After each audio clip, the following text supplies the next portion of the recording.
नमस्कार दोस्तों, stock market के बारे में बात करते हैं। स्टॉक मार्केट में अप्रैल के मंथ में तेजी देखने को मिल रही है। जो निवेशकों ने मार्च के महीने में खरीदारी की होगी, अब स्टॉक्स ऊपर की तरफ आ रहे हैं और चौथी तिमाही के भी नंबर्स आ रहे हैं, तो आगे महत्वपूर्ण होंगे चौथी तिमाही के नंबर्स। जो कंपनियां अच्छे नतीजे पेश करेंगी तो उनमें तेजी भी देखने को मिलेगी। बट ये कि मार्केट में जो सिचुएशन रही है, वॉर की जो सिचुएशन रही है, वो एक तरह से खत्म होती हुई नजर आ रही है। और आप देख रहे हैं कि मीटिंग्स हो रही हैं पाकिस्तान में और ईरान और अमेरिका के बीच। तो अगर ये सफल हो जाती हैं, नहीं भी होती है, तो 15 दिन का टाइम दिया है अमेरिका के राष्ट्रपति ने, डोनाल्ड ट्रंप ने। तो मार्च का जो महीना था वो तो गिरावट का महीना था, उसमें निवेशकों ने अगर खरीदारी की है तो स्टॉक्स अभी ऊपर की तरफ है। और जब मार्केट तेज हो जाता है तो देखिए फिर खरीदार भी आते हैं और शॉर्ट कवर भी होते हैं। तो दो कंपनियों के बारे में बात करते हैं जिनका निवेश है, इन्वेस्टमेंट है। दोनों कंपनियों के शेयरों में तेजी रही है पिछले एक साल में और दोनों कंपनियां अच्छी कंपनियां अपने सेक्टर में। जैसे कि बाजार की बात करते हैं तो बाजार तो देखिए तेज हुआ है अप्रैल के मंथ में। तो अब चौथी तिमाही के भी नंबर्स आ रहे हैं, वो इंपॉर्टेंट रहेंगे। आगे जिस कंपनी के नतीजे अच्छे होंगे तो नेक्स्ट 3 मंथ उनमें तेजी देखने को मिलेगी। बीच बीच में प्रॉफिट बुकिंग तो आती रहती है।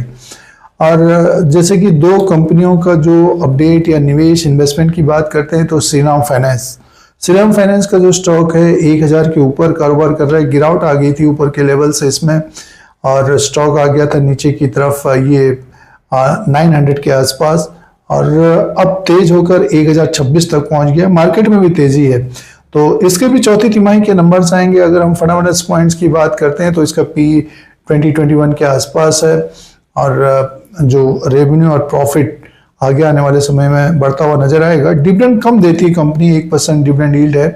तो जो निवेशकों ने अपने पोर्टफोलियो में शेयर को रखा है पिछले एक साल में, अगर गिरावट में खरीदारी की है, सितंबर 2025 में स्टॉक 550 के आसपास था, दुगना हुआ है एक तरह से।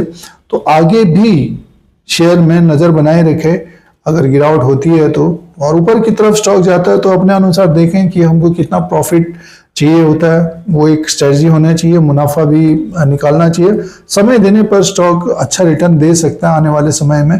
तो नतीजों के ऊपर जरूर ध्यान रखें और वैल्यूएशन के हिसाब से देखते हैं तो वैल्यू है शेयर में। जैसे बजाज ऑटो लिमिटेड का जो स्टॉक प्राइस है 9830 में है और ये स्टॉक ऊपर के लेवल से गिरा था। स्टॉक देखिए ये 2024 में 12000 के आसपास था, उसके बाद एक गिरावट देखने को मिली है इसमें नीचे के लेवल से। देखिए 7500 7000 के आसपास से बढ़कर 9800 तक गया है। बजाज ऑटो की बात करते हैं, बजाज ऑटो का जो स्टॉक प्राइस है 9800 के आसपास है और इसमें देखिए गिरावट देखने को मिली थी। ये अक्टूबर 2024 में 11-12 हजार तक गया था, उसके बाद स्टॉक नीचे की तरफ आया है। अब स्टॉक में एक तेजी तो देखने को मिल रही है, तो चौथी तिमाही के नंबर्स इंपॉर्टेंट रहेंगे और इसका जो डिविडेंड यील्ड है 2.14% का है।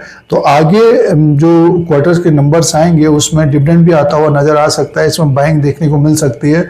तो स्टॉक अगर 10,000 के ऊपर ट्रेड करने लग जाएगा तो अपने हाई तक जाता हुआ दिखाई दे सकता है।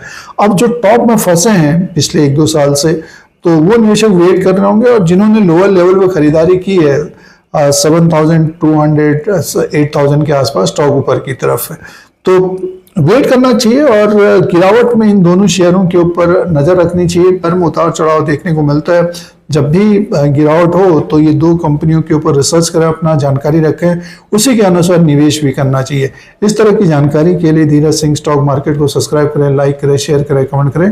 धन्यवाद।